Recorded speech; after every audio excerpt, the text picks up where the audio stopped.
Hi everyone, ഞാനപ്പോൾ EDയുടെ review ആയിട്ടാണ് വന്നിട്ടുള്ളത്. ED എന്ന് വെച്ച് കഴിഞ്ഞാൽ ഇപ്പോഴത്തെ മാറി വന്നിട്ടുള്ള ഇന്ത്യയിലെ രാഷ്ട്രീയ സാഹചര്യം അനുസരിച്ച് എന്തായാലും എൻഫോഴ്സ്മെന്റ് ഡയറക്ടറേറ്റ് എന്നായിരിക്കും ഫസ്റ്റ് ആദ്യം എല്ലാവരുടെയും മൈൻഡിൽ ഓടി വരിക. അപ്പോൾ അതല്ല, സിനിമയെ കുറിച്ചാണ് പറയുന്നത്. ആമിർ പള്ളിക്കൽ സംവിധാനം ചെയ്ത് സുരാജ് വെഞ്ഞാറമൂട് മെയിൻ റോളിൽ എത്തിയിട്ടുള്ള ED എക്സ്ട്രാ ഡീസന്റ്. സിനിമയിലേക്ക് പോകുമ്പോൾ ഒരുപാട് കഥാപാത്രങ്ങളൊന്നും സിനിമയിലില്ല, ഒരുപാട് ക്യാരക്ടേഴ്സ് ഒന്നും സിനിമയ്ക്കകത്തില്ല. അതുപോലെ തന്നെ ഒരുപാട് വ്യത്യസ്തങ്ങളായിട്ടുള്ള ഫ്രെയിമുകളോ അല്ലെങ്കിൽ സീനുകളോ അങ്ങനെയൊന്നും തന്നെ ഇല്ല. ചില റൂമുകളുടെ ഉള്ളിലുള്ള കുറച്ച് ഷോട്ടുകൾ, അല്ലെങ്കിൽ വീടിന്റെ ഉള്ളിലുള്ള, ഫ്ലാറ്റിന്റെ ഉള്ളിലുള്ള, ഹോസ്പിറ്റലിലുള്ള ചില ഷോട്ടുകൾ, അത്തരത്തിൽ ഉള്ള ചെറിയ ചെറിയ ഷോട്ടുകൾ, സീനുകൾ മാത്രമാണ് ഈ ഒരു സിനിമയ്ക്കകത്തുള്ളൂ.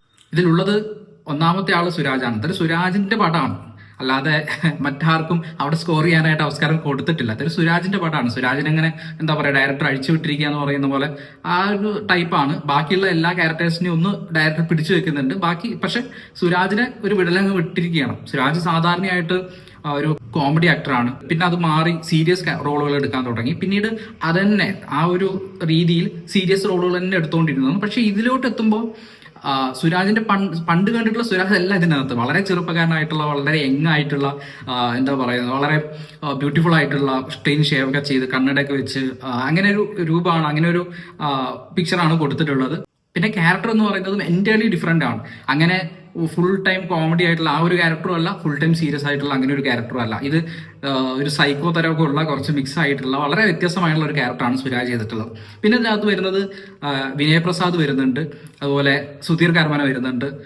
ഇവർ രണ്ടുപേരും, സുരാജിന്റെ അച്ഛൻ, അമ്മ, ഈ റോളുകളിലാണ് ഇവർ രണ്ടുപേരും വരുന്നത്. ഇവര് പിന്നെ പ്രത്യേകിച്ച് പറയണ്ടല്ലോ, ഇവരൊക്കെ പേരെടുത്തിട്ടുള്ള അല്ലെങ്കിൽ ഈ പണിക്ക് പറ്റുന്നവരാണ് എന്ന് ഓൾറെഡി തെളിയിച്ചിട്ടുള്ള ആളുകളാണ്.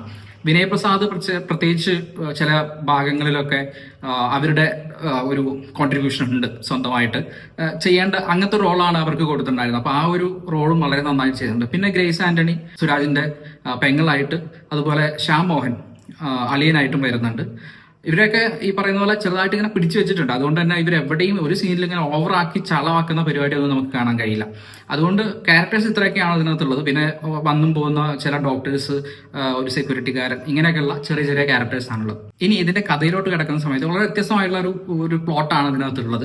വളരെ വ്യത്യസ്തമായതെന്ന് പറയുമ്പോൾ നമ്മുടെ നാട്ടിലെ ഒരു സാധാരണ ഫാമിലി, ആ ഫാമിലിക്കുള്ളിൽ നടക്കാവുന്ന ഒരു കുറച്ച് സൈക്കോത്തരക്കുള്ള ഒരാൾ കൂടി ഉണ്ടെങ്കിൽ നടക്കാവുന്ന ചില കാര്യങ്ങളാണ് ഇതിനകത്ത് കാണിക്കുന്നത്.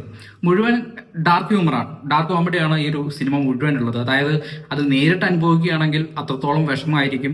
അത് നേരിട്ട് നമ്മുടെയൊക്കെ ജീവിതത്തിൽ നടക്കുകയാണെങ്കിൽ വെറും വിഷമം മാത്രം സമ്മാനിക്കുന്ന സീനുകളാണ്. പക്ഷെ അത് തിയേറ്ററിൽ എത്തുന്ന സമയത്ത് ആ ഒരു ഡാർക്ക് ഹ്യൂമർ ആ ഒരു രീതിയിൽ അവതരിപ്പിക്കുന്ന സമയത്ത് നമുക്ക് ചിരി വരും എന്നുള്ളതാണ്. ഇത് ഒരുപാട് ഫസ്റ്റ് ഹാഫിലായിക്കോട്ടെ സെക്കൻഡ് ഹാഫിലായിക്കോട്ടെ ഒരുപാട് ഡാർക്ക് ഹ്യൂമറുകൾ ഉണ്ട്. ക്യാരക്ടേഴ്സിനുള്ള ഒരു വെല്ലുവിളി എന്താണെന്ന് വെച്ച് കഴിഞ്ഞാൽ പൂർണ്ണമായിട്ടും അങ്ങ് ചിരിക്കാനോ അല്ലെങ്കിൽ കോമഡി ആക്കി പറയാനോ പറ്റില്ല. കാരണം അത് കുറച്ച് വിഷമമൊക്കെ അഭിനയിച്ച് കാണിക്കേണ്ട ഒരു സീൻ കൂടിയാണ്. ഒരേ സമയത്ത് ഇമോഷനും വരണം, എന്നാൽ കാണികൾ ചിരിക്കുകയും വേണം. ആ തരത്തിലുള്ള ഒരു വെല്ലുവിളി ഇതിലുള്ള ആക്ടേഴ്സിന് വരുന്നത്. അവരൊക്കെ നല്ല രീതിയിലാണ് വിനിയോഗിച്ചിട്ടുള്ളത് ആ ഒരു കാര്യങ്ങളൊക്കെ. പിന്നെ സുരാജിനെ എടുത്തു പറയണം. സുരാജിന്റെ ഒരു മാനറിസം, ആ ഒരു ക്യാരക്ടറിന് വേണ്ടി ചെയ്തിട്ടുള്ള ബിൽഡപ്പ് എല്ലാം സെയിം, വളരെ നന്നായിട്ടുണ്ട് ആ രീതിയിലുള്ളത്. ഇടയ്ക്ക് ചില ലാഗൊക്കെ ഉണ്ടെങ്കിലും മൊത്തത്തിൽ നോക്കുമ്പോൾ നല്ലൊരു സിനിമ തന്നെയാണ് ED.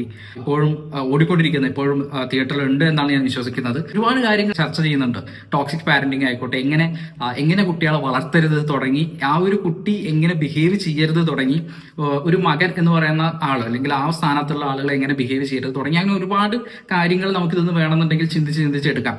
ഈ സിനിമയിൽ ഇതൊക്കെ ഇങ്ങനെ ജസ്റ്റ് തൊട്ട് ഡാർക്ക് ഹ്യൂമർ ആക്കിയിട്ട് പോകുന്നേ ഉള്ളൂ. അല്ലാതെ മനഃപൂർവ്വം ഇരുത്തി ഒരു ക്യാരക്ടറിനെ കൊണ്ടോ അല്ലെങ്കിൽ ഒരു സീനിലോ ഇതൊക്കെ ഇരുത്തി ഇങ്ങനെ പറയിപ്പിക്കുക, അങ്ങനത്തെ പരിപാടിയൊന്നുമില്ല. പക്ഷെ നമുക്ക് വേണമെന്നുണ്ടെങ്കിൽ സിനിമ കണ്ടു കഴിഞ്ഞതിന് ശേഷം ഇങ്ങനത്തെയുള്ള കാര്യങ്ങൾ കൂടി ചിന്തിക്കാനുള്ള ഒരു അവസരം ഉണ്ട്. കാരണം അതൊക്കെ ഈ സിനിമയിൽ ഉൾക്കൊള്ളിച്ചിട്ടുള്ള കാര്യങ്ങളായിരുന്നു. വളരെ വ്യത്യസ്തമായിട്ടുള്ള ഡാർക്ക് ഹ്യൂമറൊക്കെ ആസ്വദിക്കാൻ കഴിയുന്നവർക്ക് വളരെയധികം ഇഷ്ടപ്പെടാൻ പോകുന്ന ഒരു സിനിമയാണ് എക്സ്ട്രാ ഡീസന്റ്. അപ്പൊ എല്ലാവരും ഈ ഒരു സിനിമ ചെക്ക് ചെയ്യുമെന്ന് വിചാരിക്കുന്നു. നമുക്ക് മറ്റൊരു റിവ്യൂ ആയിട്ട് മറ്റൊരു വീഡിയോയിൽ കാണാം. ബൈ.